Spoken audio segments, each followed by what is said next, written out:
আসসালামু আলাইকুম শেখ। ওয়ালাইকুম সালামতুল্লাহ। মসজিদে সালাত না পড়ে কোনো লাইব্রেরিতে অথবা কোনো দাওয়া সেন্টারে অথবা কোনো বাসায় সহি শুদ্ধভাবে আউয়াল ওয়াক্তে সালাত আদায় করা উত্তম নাকি মসজিদে গিয়ে সালাত আদায় করা উত্তম?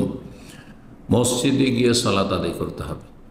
আল্লাহ রাব্বুল আলামিন মসজিদ নির্মাণ করতে বলেছেন সালাতের ইবাদত আদায়ের জন্য।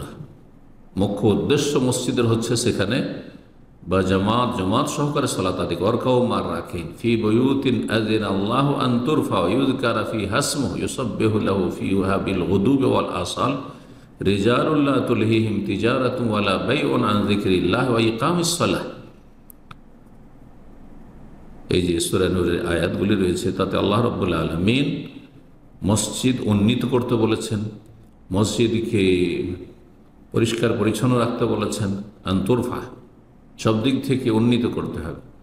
আর ওয়ায়ুযকারা ফি হাসমুহু সেখানে আল্লাহ জিকির আজকার করার কথা বলেছেন, আর সেখানে সকাল সন্ধ্যা আল্লাহ রাব্বুল আলামিনের গুণগান করার কথা বলেছেন। আর রিজালুন লা তুলহিহিম তিজারাতুন ওয়ালা বাইউন আন যিকরিল্লাহ ওয়া ইকামিস সালাহ সালাত কায়েম করার কথা বলেছেন। সুতরাং মসজিদে জামাতে গিয়ে সালাত আদায় করতে হবে। জামাতে সালাত আদায় করা ওয়াজিব না ফরজে কিফায়া, সবার জন্য সুন্নাত মুআক্কাদা, বিষয় ফুকাহাদের ইখতিলাফ রয়েছে। কিন্তু জামাতে সালাত আদায় একেবারে জামাত ছেড়ে দিয়ে কিছু বিদআত করছে সেজন্য বড় শিরক কুফরি নেই, স্পষ্ট বড় শিরক কুফরি থাকলে সেটা ভিন্ন বিষয়। তখন আপনাকে চিন্তা করতে হবে মসজিদ তৈরি করার। সারা জীবন ধরে আপনি এরকম ঘরে অথবা কোনো একটা অফিসে লাইব্রেরিতে সালাত পড়তে থাকবেন, জায়েজ নয়। কিন্তু যদি শুধু বেদাত থাকে তো বেদাতি হচ্ছে গুনাহগার। যেমন বিভিন্ন হারামে যারা জড়িয়ে আছে, কেউ দাড়ি রাখে না তার পিছনে সালাত হবে, টাকনার নিচে কাপড় তার পিছনে সালাত হবে, তারা গুনাহগার। বিভিন্ন হারাম খাচ্ছে, হারাম কাজ করছে, তাদের পিছনে সালাত হবে, যেহেতু তারা মুসলিম ফাসিক গুনাহগার। ঠিক তেমনই যারা বেদাত করে কিন্তু বেদাত কুফরি পর্যন্ত পৌঁছায় না। বিভিন্ন বেদাত, মিলাদের বেদাত রয়েছে, নিয়তের বেদাত রয়েছে, সম্মিলিত মোনাজাতের বেদাত রয়েছে ইত্যাদি বেশ কিছু সুন্নাত ছাড়ছে, তাদের পিছনে সালাত আদায় করতে হবে, এতে কোনো সন্দেহ নেই।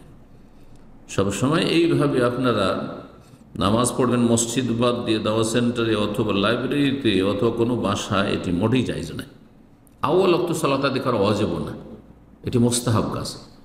এই মাসালা বুঝতে গিয়ে অনেকে ভুল করেছে, যার ফলে একটি জামাত সহকারে সালাত আদায় করা যে ওয়াজিব, সেটি ওয়াজিব ত্যাগ করে ওই আউয়াল ওয়াক্তের মুস্তাহাব আদায় করার জন্য একা একা পড়ে নেয়, না, মোটেই ঠিক নয়, গুনাহ হবে।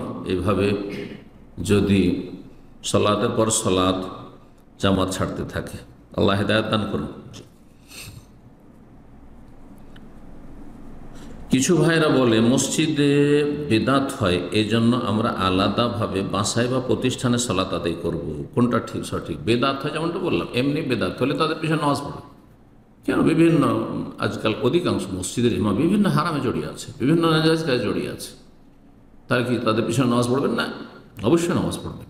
ঠিক ওই রকমই যারা বিভিন্ন বিদআত করছে তাদের পিছনে সালাত আদায় করবেন।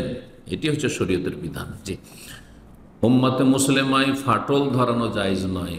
আপনি মসজিদ বাদ দিয়ে আলাদা করে নামাজ পড়বেন, এটি ভাঙন ধরাচ্ছেন। ওয়া তাসবিহু বিল্লাহ জামিআ ওয়া লা তাফাররাকু, আল্লাহর রজ্জুকে মজবুত করে না ধারণ করে আপনি বিচ্ছিন্নতা সৃষ্টি করছেন। ওমান সাজ্জা সাজ্জা ফিন্নার, জামাত ছেড়ে দিয়ে যারা এইভাবে